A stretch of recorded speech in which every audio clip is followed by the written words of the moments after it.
My name is Chris, though you might recognize my voice from another channel called Stoehovve, where I do various tutorial videos for Fantasy Grounds Unity. In this collaboration with Smiteworks, I will be walking you through the Dungeons & Dragons 5th edition Monsters of the Multiverse supplement module from the Dungeon Master's point of view.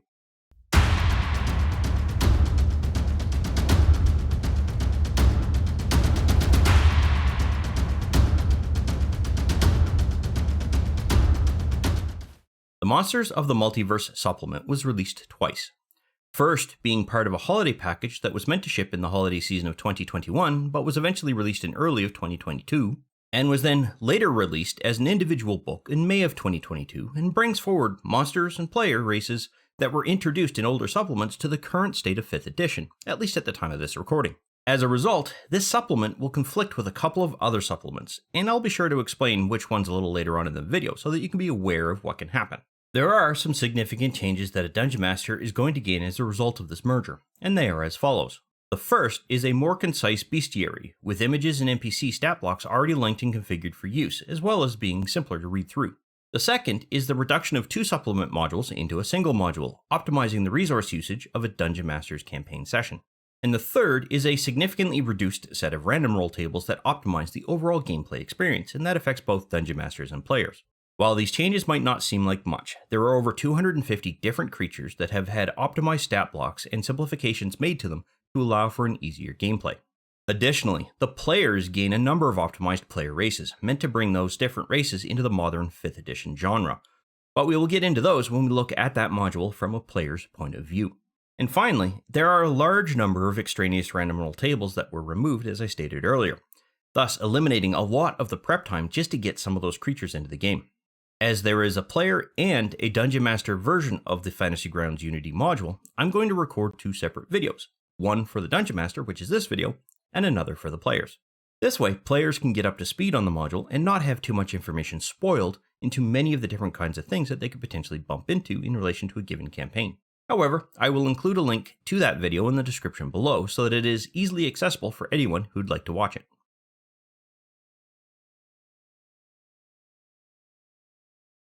The module itself is available on both the Fantasy Grounds store and the Steam Marketplace, and is linkable directly from the Wizards of the Coast Dungeons & Dragons product page, as you can see here down at the bottom.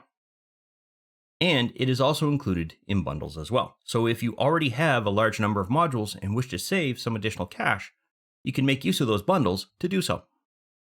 This module can be used independent of the Dungeon Master's Guide and the Monster's Manual, however, there are a lot of things that you lose when you do so. And thus, it is recommended that you also purchase these modules if you don't already own them. And that is because they are useful in defining how adventures are created and work, and provide you your primary treasure tables as well as provide all of the stat blocks for other creatures. The Player's Handbook will also be required by players unless you're playing with a standard SRT, in order to create characters, and that's primarily because this module does not include any of the classes or class specializations themselves. It only provides players with different races that they can use for their characters, and thus it is recommended that you make use of the Player's Handbook module or the SRD. I will be sure to provide links to each of these particular purchase locations in the description of the module below so that you can quickly access them.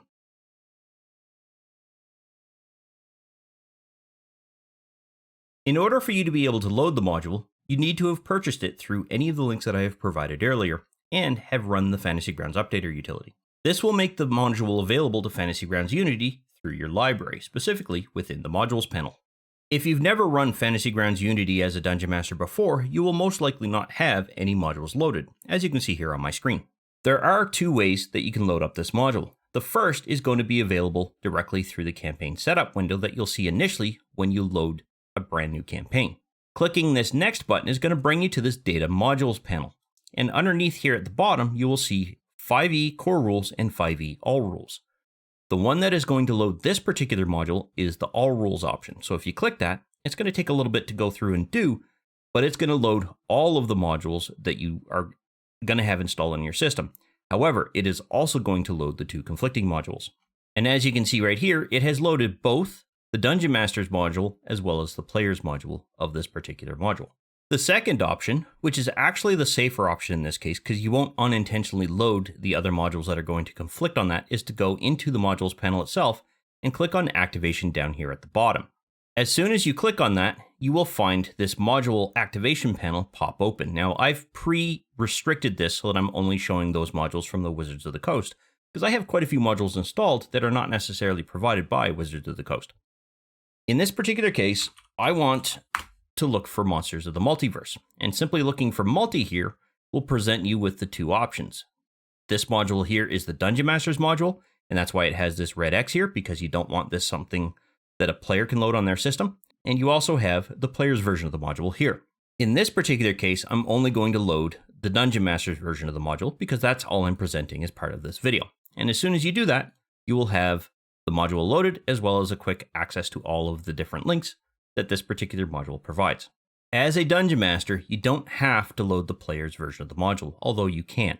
However, I generally recommend that Dungeon Masters don't load the player's module unless they absolutely have to. It just simply reduces the number of modules that your system has to load every single time you start your campaign.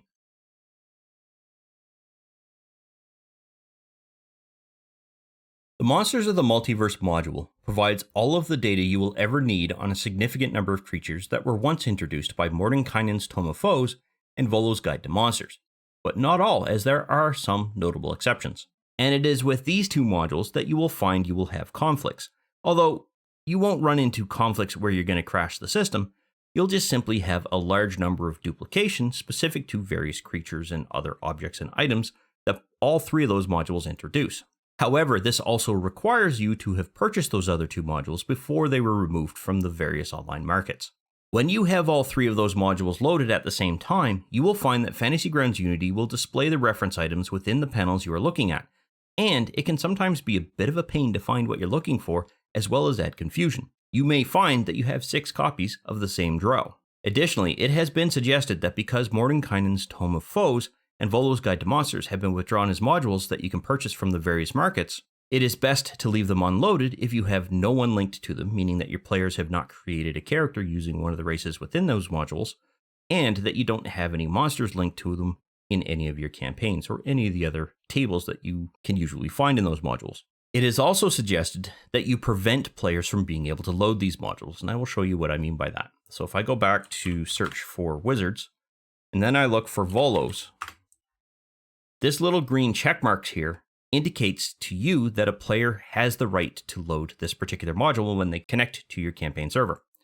To prevent them from doing so, you just simply click on it once to convert it to a red X. This way, they can't unintentionally load that particular module on their system. However, with that said, you will find that you will have a large number of images, several items, NPCs organized by their different categories, the reference manual itself, as well as a reduced set of tables that you have to look at periodically whenever you're starting up a particular creature.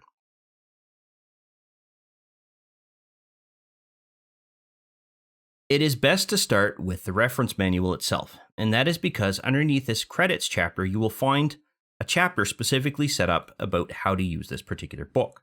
On this section, you will find that you can get an idea as to what you will find in the complete version of the supplement, meaning that you have both the Dungeon Masters and the Player's modules loaded, because it isn't necessarily selective with respect to this description. Specifically, Chapter 1 goes into great detail about the character races, whereas Chapters 2 and the appendix itself are most likely going to be what you will use as the Dungeon Master. And you will also find that if you do look at this fantastical races chapter here within this reference manual, you will see that it tells you must load the player's module in order to actually see them. This is, I believe, the first module that actually separates this out in a nice clean way. So in theory, you shouldn't see any duplication between the list of player races when you have both modules loaded. And ideally, that's the way that it should be. If you're looking for the long form version of the bestiary itself, you will find that in Chapter 2 here. And when you click on the various creatures, you will find their description as well as their stat blocks in a nice tabular structure. And in the latter appendix here, you will find that you will see tables containing all of the various types of biomes that these various creatures are going to be discovered in, or most likely to be seen in. And it is a complete list of all of that with respect to the various biomes. You don't get access to this when you look at this particular section of the reference. You do, however, gain access to those creatures by their challenge rating, alphabetically, or by the type of creature that they are representing, be it an aberration, whether it's some form of beast, whether it is celestial or construct, etc., etc. And the one thing that I do like about this particular panel here is that the aberrations, beasts, and all of the other kinds of creatures have actually broken out the different kinds of substructure associated with those particular aberrations and beasts. So you will find, for example, cattle, dinosaurs, constructs that are dwarven specific, generic ones, or ones that are inevitable, although it's kind of interesting that they've broken it out into that. But we'll take a little closer look at that when we get to the section where we're looking through the various NPC panels in greater detail.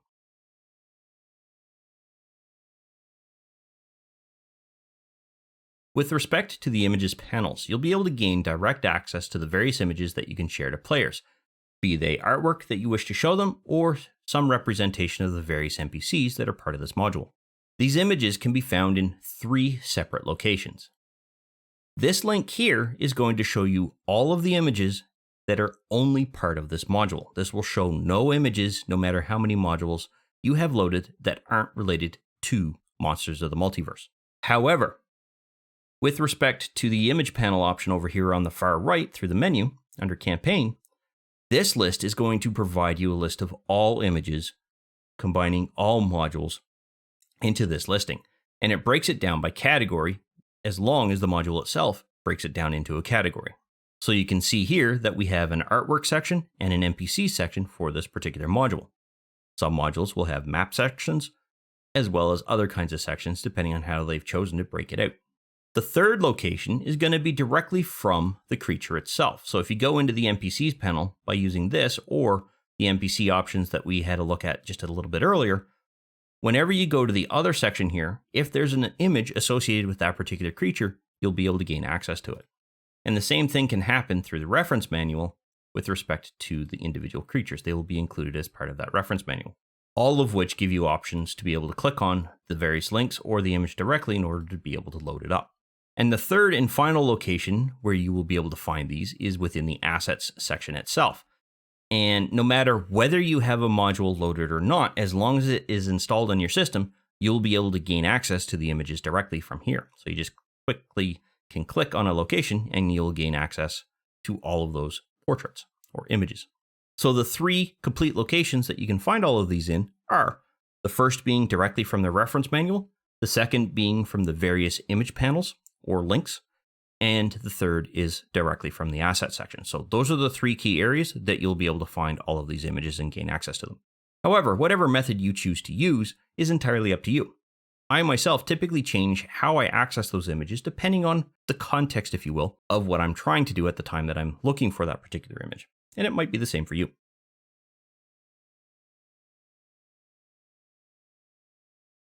In addition to the images found in the assets panel, you will also find tokens and portraits that are specific to this particular module. With respect to the tokens themselves, you can reduce the various listings of tokens that you can see simply by typing in a search item down here. And in this case, I've typed in multi. It will match up all folders that reference that particular name, and then you can just simply click into it to gain access to the various tokens and continue to scroll through until you find the one you're looking for. You could also continue to search through this subpanel to narrow it down even further. Each of these tokens are going to be linked to a given creature that has an associated NPC stat sheet, but sometimes it's helpful to simply look through this just to see what those tokens might be. The same can be said for portraits. Clicking on portraits is going to give you a complete list of all of the available portraits that are there. In this particular case, Monsters of the Multiverse is under MOTM. So if you look for multi, you're not going to find it. This is going to represent the various portraits that might be used by a particular character. So in this particular case, it's all of the various character races that we can see. And in either case, if you know exactly what you're looking for, so let's say that we wanted to search for this Minotaur, as soon as I type in Minotaur, you will get a list of all of the pictures based on the filters that you have already pre-selected. So in this particular case, it's going to reduce it to the folder. If you wanted to expand that out and include looking for the Minotaur in all areas, then you would have to go up to the topmost folder and be able to gain access to all of those. And as I stated earlier, another benefit of these elements being found here is that your modules do not have to be loaded in order to find these portraits, tokens, or even the images. And you can even test that by simply offloading all of your modules and then opening up the assets panel, and you will still see everything that is there. The only requirement for something to be listed is if you own it and have it downloaded in order for Fantasy Grounds to be able to find it.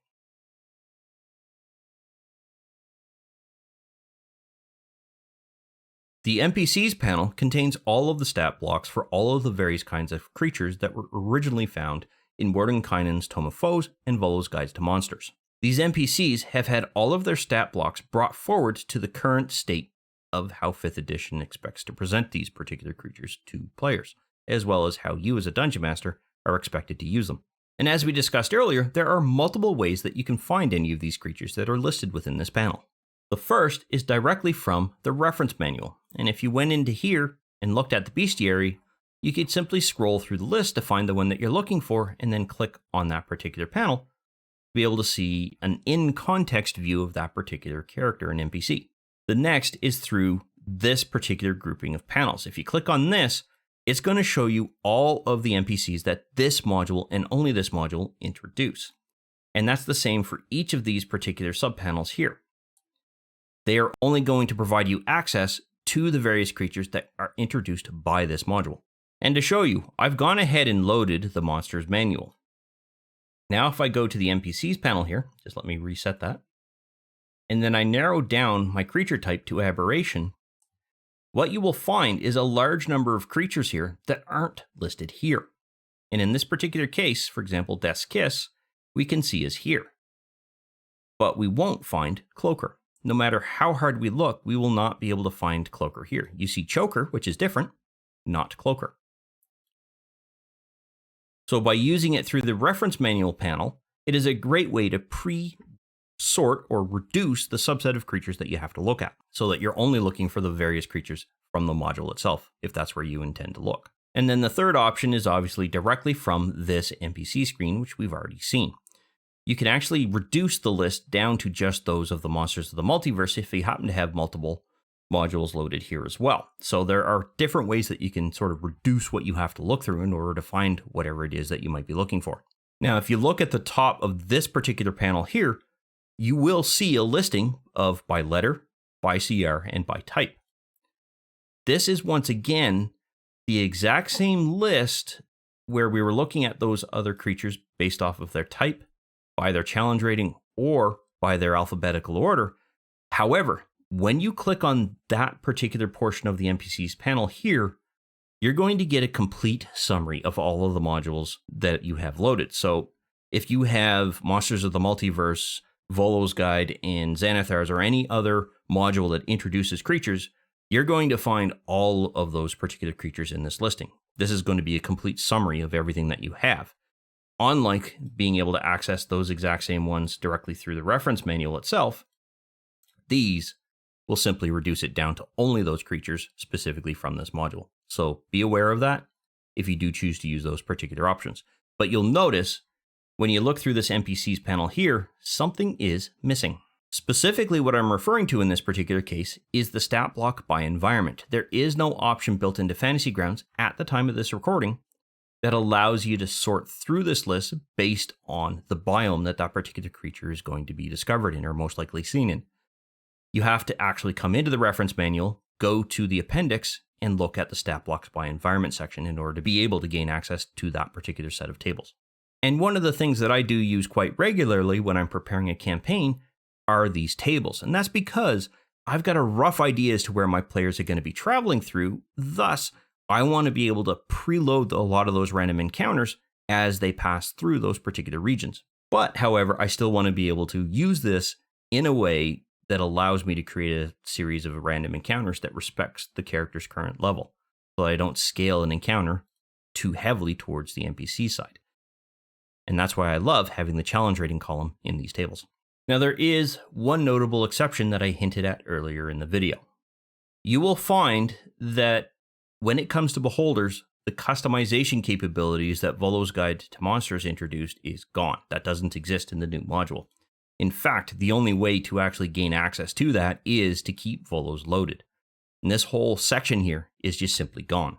You will also notice that when it comes to the number of beholders and a listing of the number of beholders, you only get these 4. As a result of that, I feel that this is a big loss to this particular module, the ability to customize beholders. I'm hoping that there will be the release of a new module that will reintroduce that functionality, but I'm not holding my breath. And for this reason, if you're one of those dungeon masters who does utilize various kinds of beholders and has created their own, you're going to want to keep Volo's Guide to Monsters incorporated and loaded into your campaign.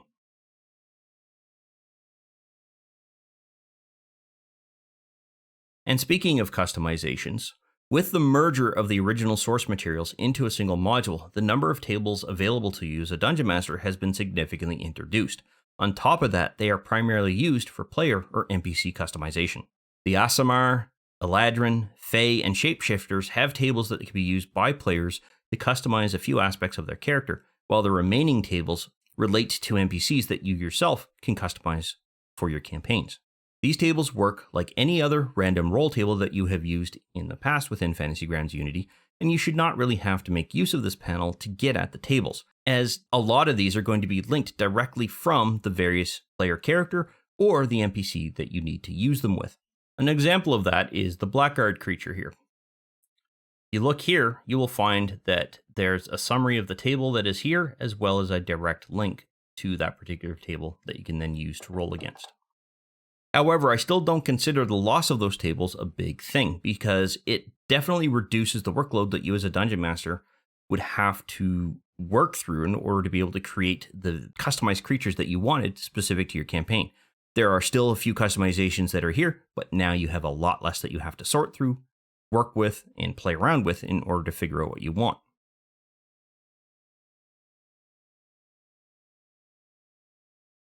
And the last panel we look at, the items panel, is a fairly empty panel in relation to the other source and campaign modules we've seen in the past. And that is because this module only carries over the one item that was actually really introduced by the original source materials, whether it was Volo's or Tome of Foes, I actually can't remember. And as such, the only thing you will find here through this module is the Infernal Tack. It is still sorted out though, so that you can actually gain access to it if you ever needed to reduce the total list down to just that one listing.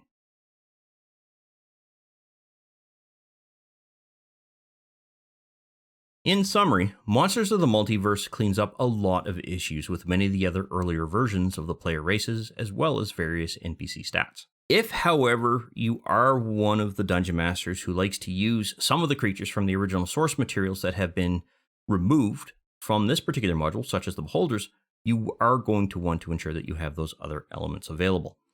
But with respect to Monsters of the Multiverse, anyone who is just getting into Dungeons & Dragons, this is a great asset to be able to provide a large list of playable character races for you, as well as a large selection of creatures that you can use in your campaigns.